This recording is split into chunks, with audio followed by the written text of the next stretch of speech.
agradecer o convite formulado pela Bradt.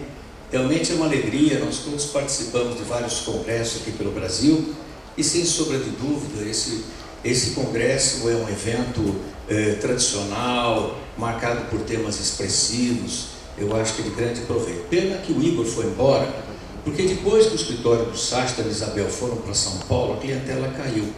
E o Igor sabia que eu ia falar isso, então rapidinho ele saiu correndo. Bom, deixando as brincadeiras de lado, me aprontaram, porque esse tema fala da estrutura do ICMS, da estrutura do PIS e do COFINS, da não cumulatividade dos dois, se o fisco pode considerar no auto de infração ou deve os créditos do contribuinte, e aí alguém, não sei se foi você, põe uma parência, aproveita para falar se na guerra fiscal tem direito a crédito também. Então, podemos falar aqui de anistia, de redução, vamos lá, né? Eu preparei algumas projeções e eu sempre tenho uma preocupação de saber o que todos que estão sentados aí têm interesse. É claro que o nosso tempo é curto e eu vou apenas dar aqui algumas mensagens a vocês, mais num aspecto, tem alguma coisa conceitual, mas mais do aspecto prático e alguma das experiências que a gente tem pela vida. Agora nós apertamos aqui, né, e vai acontecer. É o seguinte, como o tema trata da estrutura do ICMS, da estrutura de PIS e COFINS, eu poderia pensar o seguinte: essa estrutura seriam realmente todos os elementos da hipótese de incidência tributária, como eu vou colocar a vocês, ou essa estrutura de ICMS, e tem que ter um efeito prático, evidentemente, ela também tem que considerar a não cumulatividade, porque esse sistema, esse ponto de partida é fundamental para entender se essa primeira estrutura é apenas aquela que vai levar o contribuinte.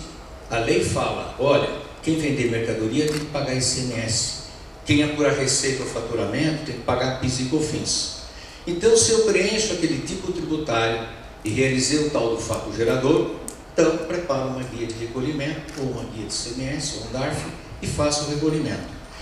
Então, eu tenho que considerar se essa outra estrutura é da não cumulatividade, e se é um direito do contribuinte, se é uma faculdade do contribuinte, e se o fisco realmente deve considerar quando vai proceder ao lançamento tributário.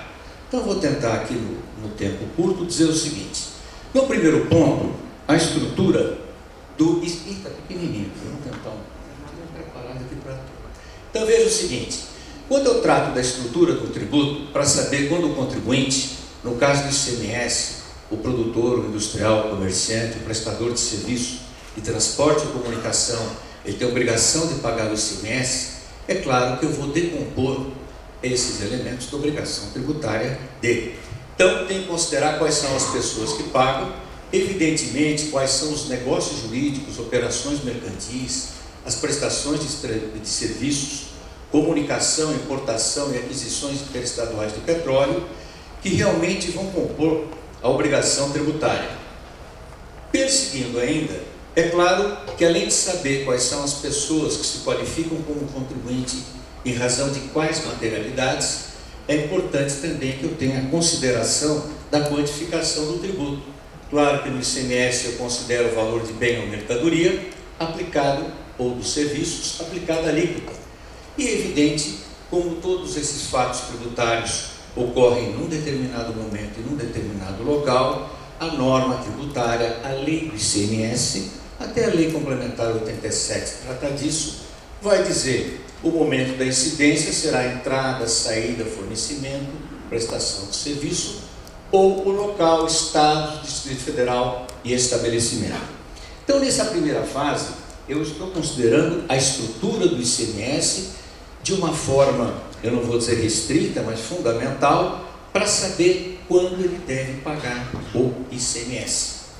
E é claro que, na questão da não cumulatividade, eu assisti uma vez uma palestra do professor Ives Gandra, proporcionada pela Dialética, em que ele disse uma coisa muito simples.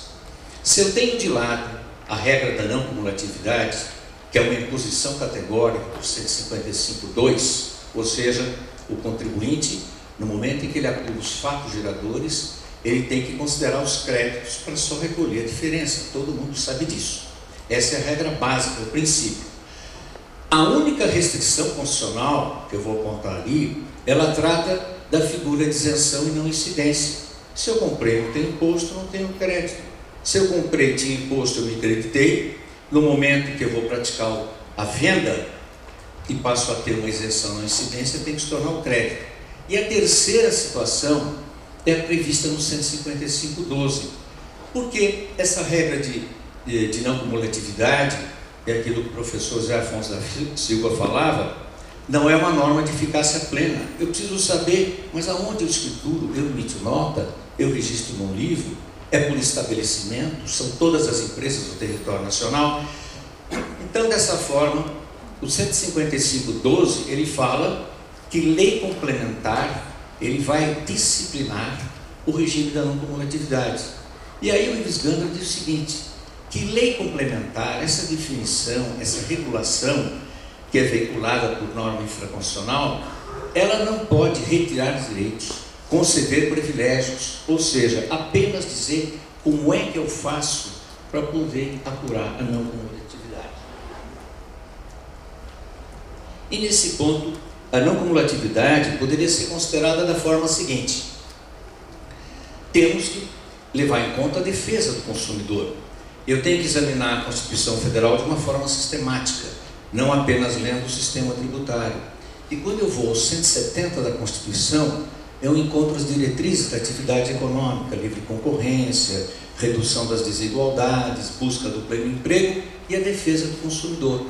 E é claro que a não cumulatividade, no meu ponto de vista, é uma obrigação de todos os destinatários, do fisco e do contribuinte. Pode parecer meio ingênuo dizer, mas o fisco é obrigado a apurar créditos. Não, se ele não apurar, contribuintes têm que recolher mais. Mas veja, é para que o preço das mercadorias e dos serviços, depois nós vamos ver o PIS e COFINS, eles tenham um valor menor. É para isso que existe a não cumulatividade. Ou seja, vamos considerar uma fábrica de automóveis. A fábrica de automóveis, ela passa por um ciclo econômico, 6, 7 etapas. Então eu vejo desde a fabricação da tinta, do amortecedor, da bateria, do pneu, e depois a fabricação do carro, todas as etapas de revenda, sem considerar a substituição tributária. Se nós tivermos a incidência tributária plena, integral, sobre cada um dos valores, a carga tributária será elevada, todo mundo sabe. E a grande mensuração da não cumulatividade seria a seguinte: verificar do início do ciclo econômico até o final, esse ICMS, considerado a não cumulatividade, ele seria exatamente a diferença entre a primeira etapa. Vou tentar um exemplo mais simples. Eu pego um fabricante de pneu, a Goodyear, a Pirelli. Então, desde a etapa inicial dos insumos, da borracha, dos bens, dos equipamentos, até a etapa final, eu vou ter um preço diferente do pneu, que pode custar R$50, R$100, ele acaba com R$400, R$500. E evidente, o ICMS, ele só deveria incidir o valor total sobre a diferença, e não em cada uma dessas etapas. Tudo isso na proteção da defesa do consumidor. Existe a vedação que eu já apontei e a lei complementar, que trata basicamente do regime de compensação. Aqui acontece o seguinte: eu sei que num congresso desse, muitos sabem muito e alguns estão vindo pela primeira vez. Essa sistemática de não cumulatividade significa o seguinte: se eu comprei os insumos, matéria-prima, produtos intermediários, material de embalagem, e eles foram onerados pelo ICMS, então o que eu devo fazer? Eu vou ter o direito a crédito. Pego aquela nota fiscal, escrituro num livro com um crédito. E à medida em que eu vá realizando os fatos geradores, venda de mercadorias, serviço de transporte e comunicação, tenho os débitos. É evidente que se estabelece uma conta corrente fiscal, créditos e débitos. Se o débito for maior no período mensal, saldo devedor, pago. Se o crédito for superior, saldo credor, ou crédito acumulado, então eu vou utilizá-lo nos períodos seguintes. Há aqui uma outra situação. A legislação realmente estabelece certas situações em que o crédito não pode ser considerado, que é aqueles que dizem respeito praticamente ao furto, incêndio, notas inidôneas, que daria dois congressos, não vamos tomar tempo. Não vou discutir mais créditos físicos ou financeiros, vocês não aguentam mais, mas apenas dizer o seguinte: Se eu pautar o meu procedimento pelo crédito físico, eu só terei insegurança. Ele disse o caso aqui do refratário. Eu me lembro, quando eu fazia parte lá do Tribunal de Impostos e Taxas de São Paulo, ficaram sessões e sessões discutindo se a lingoteira por onde corre o aço daria direito a crédito ao contribuinte. E aí falavam, não, se em 2 ou 3 corridas de aço a lingoteira perder as suas propriedades físicas, dá direito a crédito. Se for mais de um ano, um bem ativo. Então, no momento em que eu não conheço bem a legislação de Minas, mas a legislação de São Paulo, que faz uma lista enorme dos bens que dão ou não dão direito a crédito, não vou nem comentar o juiz de direito, eu não posso, num gabinete, sem conhecer a realidade operacional, e pautado por uma situação eminentemente física, criar o meu direito a crédito. Aqui aponto também créditos decorrentes de aquisição interestadual e objeto de guerra fiscal, e esse outro anterior, saldo credor. Vou dar um exemplo prático que deve ocorrer também aqui em Minas Gerais. O fiscal de rendas vai a uma empresa e ele autua a empresa porque apropriou o crédito de ICMS relativamente a material de uso e consumo. Nós todos sabemos que quando a Lei Complementar 87 foi editada, se disse o contribuinte, ele pode apropriar créditos relativos ao uso e consumo, mas não hoje, daqui a 4 anos. E a cada 4 anos, quando o governo vai mudar, altera a lei. Agora, espertamente, já puseram para 8 anos, 2020. Evidente que vai a 2030, 2050. Então, o que é bem de uso e consumo não dá direito a crédito. Mas o que é bem de uso e consumo? Bem de uso e consumo, para mim, é essa água que eu estou tomando, é um material de limpeza, é um giz. Ele não tem nada a ver com processo industrial, um processo mercantil. O que aqui já vai a parte de advogado. O que tem feito certas empresas lá em São Paulo, até com sucesso? O fiscal lavra o auto de infração e fala, tais e quais bens têm a natureza de uso e consumo. Anula o seu crédito e cobra multa, crime contra a ordem tributária. Aí o contribuinte, na medida em que ele tem alguma razão, ele vai a uma entidade idônea, ou vai a uma entidade científica ou acadêmica, para que elabore um laudo e verifique exatamente qual é a característica da perda ou não. Em bom português, a fiscalização tem que engolir, porque não pode um fiscal... Veja, a palavra de um advogado que não conhece essa matéria de tecnologia, como também a palavra do fiscal que não é versado, o que interessa é o laudo. Então, em termos práticos, tem funcionado. Mas a questão do uso e consumo é aberta. E o pior que tem, a empresa é autuada e é exigido um tributo. Isso aqui é uso e consumo. Vamos questionar. Só que no auto de infração, lá embaixo, se coloca o contribuinte tem crédito, tem saldo credor. E eu não entendo. Ah não, mas eu só apuro os débitos, eu não apuro os créditos, que é a grande pergunta aqui. Eu acho o seguinte, que eu não posso ignorar toda essa estrutura. Se a estrutura da não cumulatividade, esse tópico, esse temário, ele não pode ser totalmente dissociado do tributo. Veja, a grande singularidade de PIS e COFINS, de PI, de ICMS, é a não cumulatividade. Todos os outros tributos têm aquela estruturazinha, aspecto pessoal, material, temporal. Esse não. Então, no meu ponto de vista, o saldo credor, evidentemente, ele deveria ser considerado, claro, desde que legítimo. E a questão da guerra fiscal. Claro que guerra fiscal também seria um outro tema para outro congresso. Mas aqui eu faço o seguinte enfoque. Eu sou um contribuinte do Rio de Janeiro e adquiro uma mercadoria do Paraná. Lá no Paraná foi concedido um incentivo, ou seja, a empresa que vende a mercadoria, ele tem direito a um crédito presumido. Ele vendeu a mercadoria por 100, com ICMS de 12, e ele tem direito a um crédito presumido de mais 10%. Então ele vai escriturar aqueles 10%, ele lá no Paraná. Vendeu a mercadoria chega no Rio de Janeiro, e eu, contribuinte do Rio de Janeiro, recebi a mercadoria, acompanhada com uma nota fiscal, contendo todos os requisitos.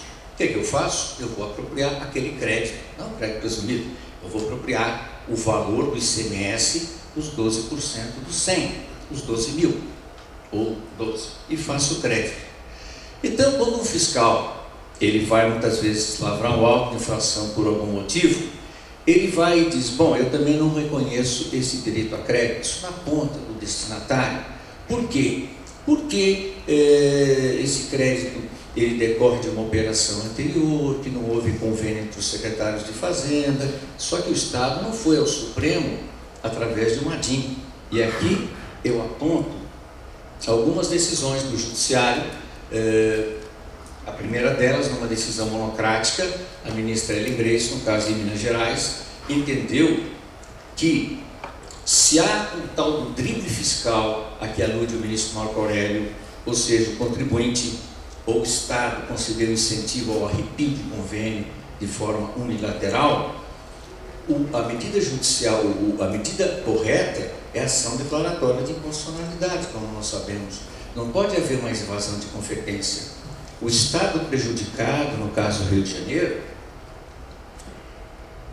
ele teria que ir ao Supremo, através de uma DIN, para então que fosse decretada a invalidade ou a ilegitimidade daquele crédito. Porque senão, na hora em que aquela norma do Paraná foi julgada inconstitucional e o Paraná talvez tenha que cobrar aos seus contribuintes, esse valor tributário não é do Estado de destino. Mas mais recentemente foram também proferidas outras decisões, uma aqui do escritório, né?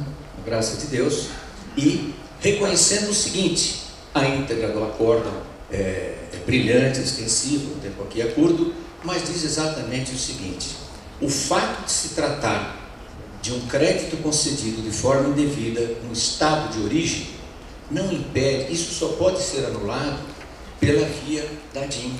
Ele não pode ser anulado pelo estado destinatário, legitimando-se o direito ao crédito. E aí passo para a questão do PIS e do COFINS e queria apenas fazer uma observação. Claro que eu não vou repetir tudo que já foi falado, que nem teria sentido. Mas eu tenho assistido algumas palestras do Dr. Everardo Maciel, que foi secretário da Receita Federal do Brasil durante muitos anos. Aliás, assisti uma na semana passada. E ele não se cansa de dizer o seguinte: claro que ele tem a autoridade dele. Agora mesmo ele faz parte de uma comissão do Senado, junto com o professor Paulo de Barros, com o Ives Gandra e tal, está atuando bastante. Então ele fala: olha, no tempo todo que eu tive na Receita Federal, e essa questão da não cumulatividade de PIS e COFINS, tudo fruto do lobby, evidentemente, mal criado, mal estruturado, vale o que está escrito, isso é muito confuso, mas ele toca num ponto fundamental. Ele fala: o homem do IPI, ou seja, o agente fiscal de rendas, o homem do IPI não conversa com o homem do imposto de renda. Como o homem de PIS e COFINS, ele não trata com o homem do aduaneiro. E nós temos essa salada enorme que incomoda a Fazenda Nacional, não é só o contribuinte, né? Que incomoda todos nós. Ela parte realmente de uma falta de sistemática. Porque ora eu trato do PIS, COFINS importação, que é a regra toda de regulamento aduaneiro, ora eu trato do PIS, COFINS nacional, que é um pouco do imposto de renda, que é um pouco do IPI. Quando, e aqui eu sigo uma doutrina que eu acho maravilhosa, tem inspiração estrangeira, que é do professor Marco Aurélio Greco, que ele escreveu um trabalho primoroso, há uns 6, 7 anos atrás, dizendo o seguinte, e aqui foi apontada a dificuldade do fiscal: quando eu trato de ICMS e IPI, eu tenho uma nota fiscal, há uma descrição do bem que está sendo transacionado, é fácil verificar se dá direito a crédito ou não.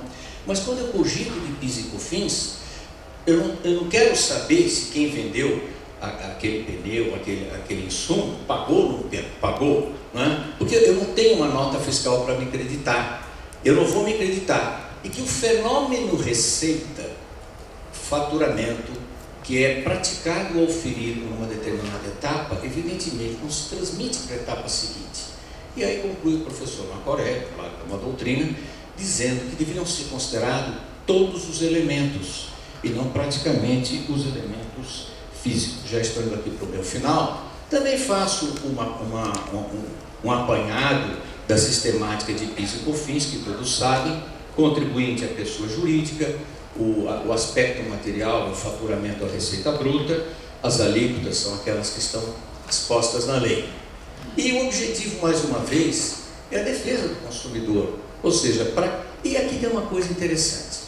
Eu, na semana passada, participei de um simpósio da dialética que estava lá Hugo de Brito Machado, né, que é o nosso craque, o nosso grande best-seller do mundo jurídico.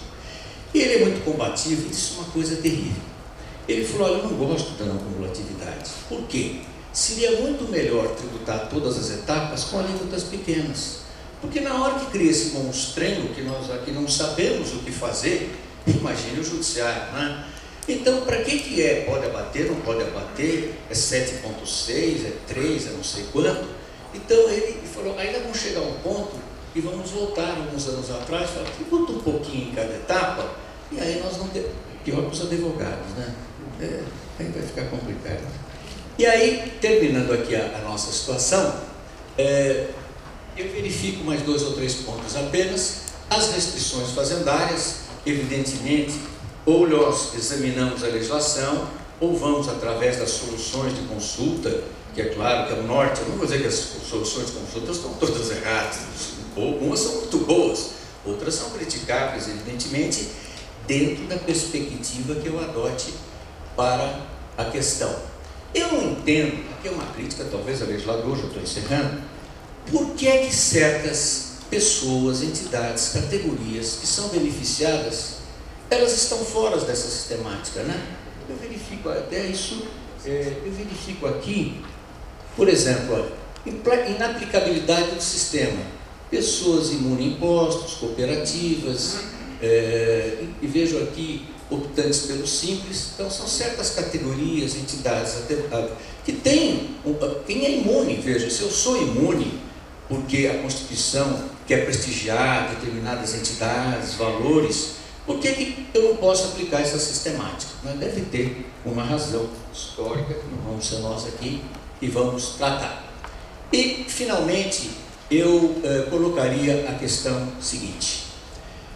Vamos tirar a conclusão, só ficar com aquelas 2 questões.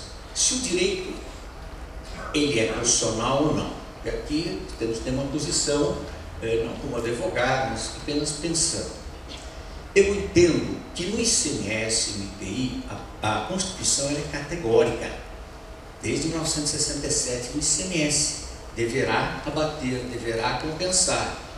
Agora, no PIS/COFINS, começou por uma lei federal. Não tinha. E, curiosamente, quando eu vou ao 195 da Constituição, que trata das contribuições à Seguridade Social, eu vejo uma norma, né, são 2, e uma delas fala que a lei que instituir essa sistemática, ela pode estabelecer um tratamento diferenciado. Será que é legítimo, não argumentando como advogado, será que é legítimo entender que desta regra virou uma obrigação, um princípio ser não cumulativo? Bom, mas se adota não cumulatividade, é claro que deve obedecer os demais princípios constitucionais, inclusive aquele da defesa do consumidor. E finalmente, encerrando, o Pelé falou, fala pouco, senão vai cansá-los. A questão é, o legislador é livre para limitar o crédito a determinados gastos? Vejam que coisa curiosa. No imposto de renda, em que eu tenho limites, né, remuneração de diretoria, despesa de publicidade, tanta coisa, se limita o direito ao abatimento de despesa, quando o conceito puro de lucro seria diferente. Todas as rendas, menos todos os dispêndios. E nunca se viu questionar. Então isso aqui é apenas para colocar algumas coisas a vocês, e também agradeço muito a atenção e a paciência.